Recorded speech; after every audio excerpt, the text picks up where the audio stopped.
Hello everybody, welcome ji, welcome to the last session for the MCQs of ICAI। बेटा हम लोगों ने बहुत मेहनत करी, बहुत सारे MCQs हम लोगों ने सॉल्व करे और मैंने आपको सिर्फ आंसर्स नहीं दिए, उन आंसर्स तक पहुंचना कैसे, उनका सोल्यूशंस क्या है, मैंने आपको वो सोल्यूशन भी यहाँ पे दिए हैं। तो आज हम लोग ये लास्ट सेशन स्टार्ट कर रहे हैं। इसमें सिर्फ 3 क्वेश्चंस ही हैं, ज़्यादा नहीं है, बट ये 3 क्वेश्चन भी बहुत बढ़िया क्वेश्चंस हैं। तो टोटल इनकम डिटर्मिनेशन से रिलेटेड जो हमारे पास क्वेश्चंस हैं वो टोटल इनकम के क्वेश्चंस हैं 220 से लेके 222 तक। 220, 21, 22 3 क्वेश्चंस हैं, लेकिन तीनों अच्छे क्वेश्चंस हैं। आरटीपी और एमटीपी के क्वेश्चंस हैं। यहाँ पे पहला क्वेश्चन जो 220 नंबर का है वो आरटीपी ऑफ नवंबर 2019 का क्वेश्चन है।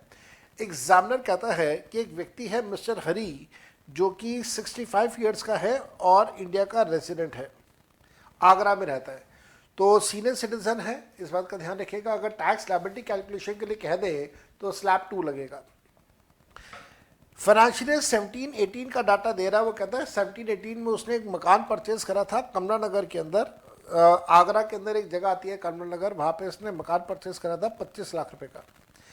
ये जो प्रॉपर्टी थी ये सेल्फ ऑक्यूपाइड थी उसकी टिल 1920। तो 17-18 में परचेज करा और 18-19-20 तक 3 साल इसकी ये प्रॉपर्टी सेल्फ ऑक्यूपाइड प्रॉपर्टी थी।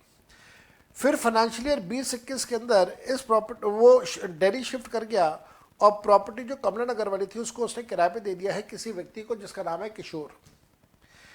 उसकी इनकम फ्रॉम हाउस प्रॉपर्टी जो है वो 5 लाख रुपए की है। कंप्यूटेड है, कंप्यूटेड का मतलब कि टैक्सेस, म्यूनिसिपल टैक्सेस लेस हो गए, 24A का डिडक्शन लेस हो गया, 24B का डिडक्शन लेस हो गया, सब कुछ हो गया। ड्यूरिंग द फाइनेंशियल ईयर 2022-2023 इस साल हरी ऑन LTCG ऑफ 2.5 लाख रुपए, LTCG 2.5 लाख का है। कैजुअल इनकम 10 लाख की है। एग्रीकल्चर इनकम 3 लाख की है जो कि एग्जेम्प्ट हो जाएगा। बिजनेस का प्रॉफिट 4 लाख का है। During this year same year he transfer the house property to situated at Kamla Nagar to Mrs Neelam who is son's wife. तो मकान इसने अपनी बहू के नाम पे ट्रांसफर कर दिया। तो ध्यान रखिएगा, अगर आप बहू के नाम पे मकान ट्रांसफर कर रहे हैं विदाउट एडिक्वेट कंसिडरेशन, तो इनकम जो बहू ने कमाई वो बहू के लिए टैक्सेबल करते हुए इसके लिए टैक्सेबल होगी, हरी के लिए टैक्सेबल होगी। तो house property income will be clubbed in the income of Hari under the head of house property according to section 64 subsection 1। फिर वो कहता है, हाँ यहाँ पे लिखा भी हुआ है विदाउट कंसिडरेशन। फिर वो कहता है subsequently income from house property was received by Mrs Neelam for the current assessment year, compute the gross total income of Hari. तो आसान सा है, मेरे ख्याल से ज़्यादा मुश्किल नहीं है। सैलरी की इनकम नहीं है, नीचे सोल्यूशन दिया हुआ मैंने, सैलरी की इनकम 0। हाउस प्रॉपर्टी की इनकम जो 4 लाख रुपए, ये 5 लाख की इनकम नीलम कमा रही थी। नीलम है ना इसका नाम, हाँ नीलम, जो बहू है नीलम, बहू ने जो 5 लाख रुपए कमाया वो बहू के लिए टैक्सेबल करते हुए हम टैक्सेबल करेंगे हरी के लिए। सेक्शन 64 सब सेक्शन 1 में क्लब हो जाएगी। उसके बाद इसकी अपनी बिजनेस इनकम है, इसकी अपनी कैपिटल गेन्स की इनकम है, इसकी अपनी कैजुअल इनकम भी गिवन है और साथ में एग्रीकल्चर इनकम भी गिवन है जो कि एग्जेम्प्ट रहेगा। जब आप इन सबको ऐड कर दोगे तो इन सबको ऐड करके आपके पास टोटल आ जाता है 21,50,000। तो हमारा ऑप्शन है बी में 21,50,000। तो B is the correct answer. Question number 221 RTP of November 2020। Examiner कहता है on 1 May 2022 Mr Shaurya purchase 500 shares of X limited for 550 per share. X limited declared a dividend of 65 rupees on 20 जुलाई 2022। अब मेरे बेटा ध्यान से समझना, मई 22 के अंदर अगर आप शेयर्स खरीद रहे हो और जुलाई 22 में आपको उसके ऊपर डिविडेंड मिल रहा है, तो इसका मतलब ये हुआ कि मई के महीने में जब बेचने वाले ने बेचा था तो वो बेच रहा होगा इन शेयर्स को कम डिविडेंड पे। कम डिविडेंड का मतलब ये हुआ कि बेचने वाले को भी पता है कि डिविडेंड का पैसा उसको नहीं मिलेगा, डिविडेंड का पैसा उस व्यक्ति को मिलेगा जो ये शेयर्स खरीदेगा। इस वजह से बेचने वाला कम डिविडेंड पे शेयर्स को बेचेगा। तो खरीदने वाले ने कम डिविडेंड के ऊपर खरीदा होगा। कम का मतलब CUM, CUM का मतलब क्यूमुलेटिव ऑफ डिविडेंड। इस वजह से शेयर्स महंगे परचेज करे होंगे इसने। आगे, mister Shaurya sold 300 equity shares at 475 पर शेयर। वही बात आ गई ना, खरीदा था 550 का, बेच रहा है 475 का, लॉस आ रहा है। एंड बैलेंस 200 शेयर्स एट 450, लो जी और लॉस बढ़ गया। Apart from the above mentioned information, Mr Shaurya was having LTCD income from sale of shares of 50,000 rupees. कोई और है LTCD इनकम 50,000 रुपए की? Assuming that Shaurya has no other income, the total income for the current assessment year will be। आओ जरा देखें, यहाँ पे पहले शौर्या के दो लॉसेस जो हैं वो कैलकुलेट कर लीजिए। एक लॉस जो है 300 शेयर्स के ऊपर, वो है 22,500।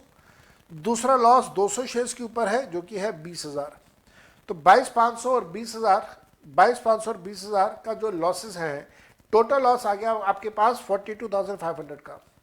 ये जो टोटल लॉस है 42,500 का, इसमें से आप एडजस्टमेंट कर दीजिएगा लॉन्ग टर्म का जो गेन था 50,000। याद रखना, लॉन्ग टर्म की इनकम में से शॉर्ट टर्म के लॉसेस आप सेट ऑफ कर सकते हैं। तो आपके पास जो कैपिटल गेन्स की इनकम आएगी वो आएगी 7500 रुपये। डिविडेंड भी तो कमाया, डिविडेंड भी तो कमाया। कितने का डिविडेंड कमाया? 65 रुपये का डिविडेंड कमाया ऑन 500 शेयर्स। तो अगर आप कैलकुलेट करके देखें तो 65 रुपये इंटू 500 कितना आता है? 500 इंटू 65 आता है 32,500। ठीक है, और ग्रॉस टोटल इनकम आ गया 40,000, टोटल इनकम आ गया 40,000। मेरे बेटा बहुत टाइम पहले, 3 साल पहले, मैं ऐसे बोलूँ 3 साल पहले एक कंसेप्ट होता था हमारे पास, वो कंसेप्ट डिविडेंड स्ट्रिपिंग कहते थे उसको। तो ये क्वेश्चन डिविडेंड स्ट्रिपिंग के हिसाब से बना हुआ है, लेकिन फॉर्चुनेटली ये जो डिविडेंड स्ट्रिपिंग है ये कंसेप्ट अब खत्म हो चुका है। इस वजह से टोटल इनकम 40,000 रुपये की टैक्सेबल होगी। तो हमारा आंसर यहाँ पे डी आंसर आ रहा है 40,000 rupees. And then last not the least, question number 222, RTP of May 2021। Miss Rimjhim जिनकी उम्र 32 साल है, इंटीरियर डेकोरेटर है, प्रोफेशनल रिसिप्ट्स आ रहे हैं 25,60,000। मेरे बेटा इंटीरियर डेकोरेटर की प्रोफेशनल रिसिप्ट्स 25,60,000 पे है, तो 44A का यहाँ पे कंसेप्ट अप्लाई हो जाएगा for the current assessment year. She also earn 1,25,000 rupees as dividend and 4,65,000 rupees as interest income on fix deposit. तो डिविडेंड भी है, FD का अमाउंट भी है, FD का इंटरेस्ट भी है, और 44AD की इनकम भी गिवन है। शी इंकर्ड 13 लाख रुपए फॉर हर प्रोफेशन। अच्छा, तो अब आप एक काम करना कि प्रोफेशनल रिसिप्ट 25,60,000 रुपये है, तो 25,60,000 का अगर मैं 44ADA में कैलकुलेशन करूंगा तो 44ADA में 50% बन जाता है। तो 25,60,000 का 50% कैलकुलेट किया तो आ गया 12,80,000। और इसको कंपेयर कर लेना एक्चुअल इनकम के साथ। एक्चुअल इनकम देखो कितनी आएगी, 25,60,000 का रिसिप्ट है और जो आपका खर्चा था वो था 13 लाख रुपए का। तो 25,60 में से 13 लाख रुपए अगर गया तो बच गया आपके पास 12,60, बच गया आपके पास 12,60। तो 12,60 और 12,80 में से हायर है 12,80, तो 12,80 आपकी बिजनेस इनकम आ गई। उसके साथ साथ में वो कहता है कि 30,000 रुपये का इंटरेस्ट उसने लोन के ऊपर दिया है, और ये लोन का पैसा उसने यूज़ किया था शेयर्स में इन्वेस्ट करने के लिए, जिसके ऊपर से डिविडेंड कब आया। तो ठीक है, 30,000 रुपये का इसने इंटरेस्ट दिया, इंटरेस्ट का डिडक्शन मिल जाता है अंडर सेक्शन 57। तो डिविडेंड कमाया 1,25,000, और डिविडेंड 1,25,000 का मैक्सिमम 20% आपको उसका डिडक्शन मिल सकता है। तो मैंने मैक्सिमम 20% निकाला तो आ गया 25,000 रुपये। तो आउट ऑफ 30,000 25,000 का डिडक्शन मिल गया, तो डिविडेंड का अमाउंट आ गया 1 लाख रुपये।